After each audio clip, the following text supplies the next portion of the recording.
Madame Menga, vous allez rester, donc nous reviendrons à vous dans un court instant. Oustaz. Voilà. Merci. La purification du cœur, Oustaz, et de l'esprit d'abord. Que faut-il faire? D'accord, merci. Vous avez très bien. Il faut toujours commencer par le commencement. L'être humain est composé en 3 parties. Il y a le corps physique, il y a l'esprit, il y a aussi l'âme. Voilà. J'espère que vous n'allez pas me demander quelle est la différence entre l'âme et l'esprit. On continue maintenant. Après ça, il y a ce qu'on appelle le cœur. Oui. Et vous avez, chaque chose a un cœur, chaque chose a un moteur. Vous avez, quand le moteur n'existe pas, ça ne fonctionne pas, ça ne donne pas. Oui. Le moteur de l'être humain, c'est le cœur. Oui. Vous avez souvent ce qu'on appelle des crises cardiaques, des tout et tout. Et on vous dit, il y a une chair, il y a un morceau de viande dans le corps de l'être humain. Si la chair là est bonne, c'est que tout le corps est bon. Si la chair là est sainte ou bien sain, tout le corps là est sain. Qu'il faut savoir.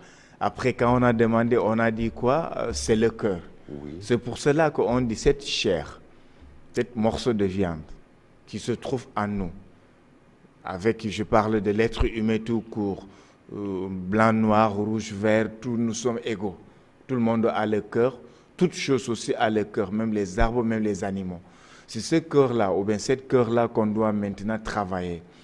Le cœur noir, le mauvais cœur, la méchanceté, la jalousie, le gros cœur, tout pour toi, rien pour les autres, ça ne marchera pas. C'est ce qui se passe aujourd'hui. Mon frère, ma soeur, on ne parle pas des mêmes patois, on ne parle pas des mêmes langues, nous ne sommes pas des mêmes villages, ce n'est pas toi qui dois être ici, ce n'est pas toi qui dois parler. Ah, tu n'as rien, ah, tu ne connais rien, personne n'est grand, donc c'est toi qui es grand. Voilà, ça c'est la grande maladie. L'esprit de la soumission. L'esprit, quand vous parlez du cœur, ça se trouve, la jalousie, la méchanceté, le mauvais cœur, le cœur noir, le gros cœur, ça c'est dans le cœur que ça se trouve. Quand on dit laver le cœur, on ne lave pas le cœur avec le kotia, comme on l'appelle ici. On ne lave pas le cœur avec ni l'éponge de bain, comme on l'appelle, ni avec le détergent qu'on dit Omo, ni avec le savon de toilette. Quand on dit laver le cœur, c'est quoi? C'est d'enlever le mauvais cœur, le cœur noir, la méchanceté, la jalousie. Tout pour toi, rien pour les autres. Tout pour ta famille, rien pour les autres familles. Et comment enlever ça? C'est ça que je suis en train de dire. Que pour enlever ça, ce que je viens de dire, ça se trouve. Est-ce que c'est dans la tête? Est-ce que c'est sur la main? Est-ce que c'est dans le ventre? Non, c'est dans le cœur. Oui, bon, comment enlever ce mauvais cœur? C'est ça que pour dégager ça, pour enlever ça, c'est quoi? Il faut travailler le cœur. C'est ton cœur que tu dois travailler, enlever ce que je viens de dire. Tu ne vas pas laver ça comme ça.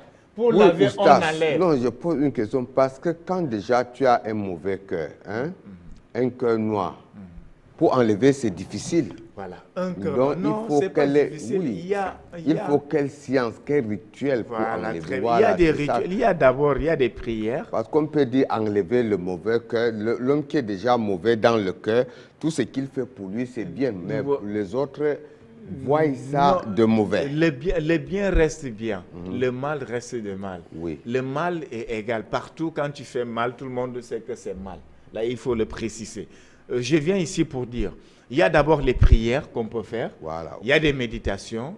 Il y a des concentrations, qui soient dans le Coran ou dans la Bible ou dans la tradition africaine. Voilà. On sait ceci. Par exemple, comme on le faisait avant au village, quand vous avez un chien de chasse, souvent on prenait un fer, on va bouillir ça ou bien on va mettre ça au feu jusqu'à même le fer devient rouge, se rougit, 50 degrés, 80 degrés, vous enlevez, vous mettez dans l'eau. Voilà. Et ça se refroidit. Cette eau-là, le chien buvait ça, c'était pour avoir le gros cœur. C'est pas je me fais comprendre. Pour pouvoir arrêter l'animal parce que c'est un chien de chasse. Mais ça, c'est le contraire. Maintenant, pour l'être humain, il y a par exemple, il y a des écorces, il y a des plantes, il y a des versets bibliques dans la Bible, il y a aussi des sourates dans le Coran, il y a aussi encore certains noms d'Allah. qu'on dit les noms Ouais, sacrés. vous avez parlé du Coran, Voilà. ça va. Les oui. noms de sacrés. Il y a aussi encore même les 72 anges qu'on parle de l'angéologie qu'on peut utiliser pour pouvoir enlever. Ça veut dire quoi? Je n'ai pas donné des détails à telle chose, à telle chose. Patriarche. Mais je vous dis